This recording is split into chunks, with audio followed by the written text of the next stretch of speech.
Assalamualaikum warahmatullahi wabarakatuh. Kami dari kelompok yang beranggotakan saya Meggy Rizky Eka Putri. Nama saya Lisa Claudia. Nama saya Nusuci Cahyani.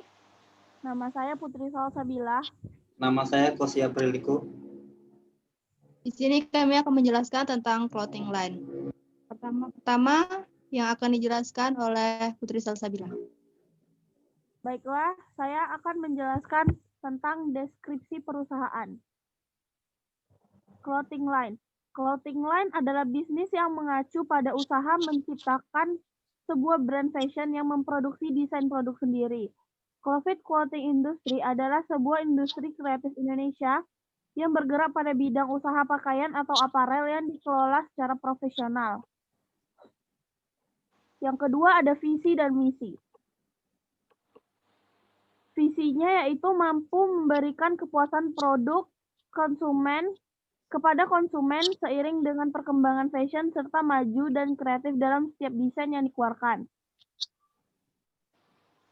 Misinya yaitu yang pertama menawarkan produk yang up to date, kedua menjual produk yang berkualitas dan bermutu tinggi, ketiga menciptakan produk dengan desain-desain konsep yang menarik, keempat memberikan perhatian yang tulus kepada konsumen, kelima menciptakan lapangan kerja dan kesejahteraan karyawan.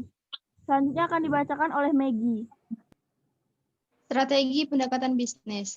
Strategi pendekatan bisnis adalah upaya perusahaan dalam mengambil kebijakan dan pedoman yang memiliki kontimen dan tindakan yang terintegrasi, serta dirancang untuk membangun keunggulan dalam persaingan bisnis untuk memenuhi dan mencapai tujuan bisnis. Strategi pendekatan bisnis yang kami gunakan adalah cost leadership.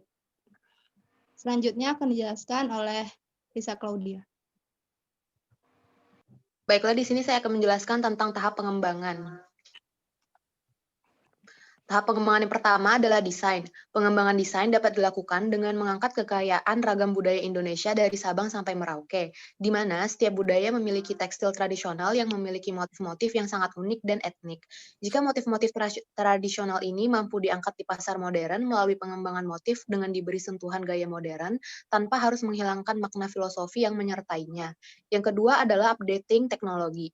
Selain pengembangan desain, yang sangat diperlukan adalah dukungan teknologi untuk mewujudkan desain-desain yang indah menjadi produk fashion yang berkualitas.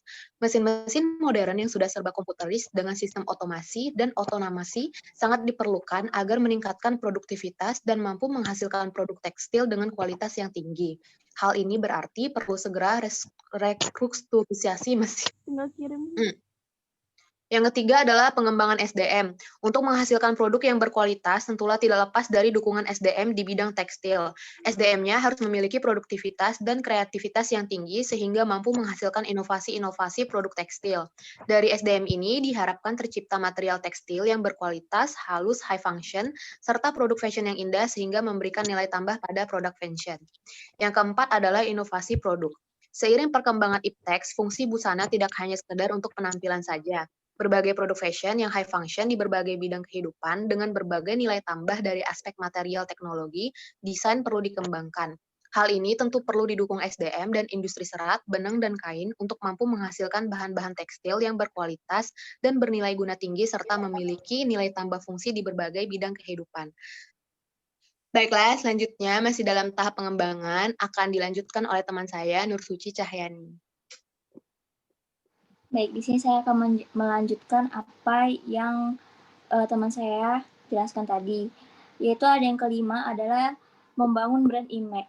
Upaya-upaya pencitraan image produk fashion Indonesia di dalam negeri maupun dunia internasional harus segera dibangun jika produk clothing line tidak ingin terlindas oleh serbuan produk di luar negeri. Oleh karena itu, jalinan kemitraan beberapa pihak yang terkait dengan industri TPT harus saling bekerja sama secara terus-menerus sehingga mampu memenuhi kriteria super brand, yaitu mampu mendominasi pasar, mendapatkan kepercayaan pelanggan, memiliki pelanggan yang setia maupun bertahan sepanjang waktu serta diterima di dalam hati pelanggan.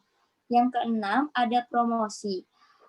Untuk dapat laku sebuah produk harus dikenal di masyarakat dan untuk dikenal tentu harus dipromosikan.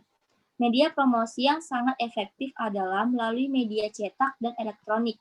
Demikian juga dalam pengembangan produk fashion, peran serta media cetak dan elektronik baik diperlukan dalam memasarkan produk tekstil dalam negeri minimal untuk bangsa pasar domestik yang cukup potensi di mana Indonesia termasuk negara terpenduduk terbesar di dunia.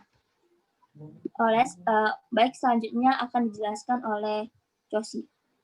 Oke, saya akan membahas tentang konsep development. Konsep development 1. Memperluas wawasan di bidang fashion. 2. Menemukan dan menciptakan cara terbaru dalam memproduksi. 3. Memperluas berbagai desain dan kreasi. 4. Meningkatkan produksi. 5. Analisis resiko usaha dan antisipasinya. Oke, selanjutnya kesimpulannya akan dibaca oleh Nur Suci Cahyani. Oke, untuk kesimpulannya, dalam era persaingan ini dan menyongsong tantangan ke depan, industri garment Indonesia dituntut untuk mampu bersaing baik pada produk prowed busana sehari-hari maupun high fashion, busana indah, dan busana untuk fungsi khusus. Untuk itu, memasuki era high fashion dan high value, perlu sinergi yang baik melalui pola kementerian antara industri, pemerintah, lembaga pendidikan, dan para praktisi mode serta media cetak dan elektronik dalam mengembangkan produk fashion. Melalui pengembangan produk fashion yang inovatif dan berkualitas, maka industri tekstil kita akan tetap eksis di pasar global dan tetap menjadi primadona ekspor non-migas.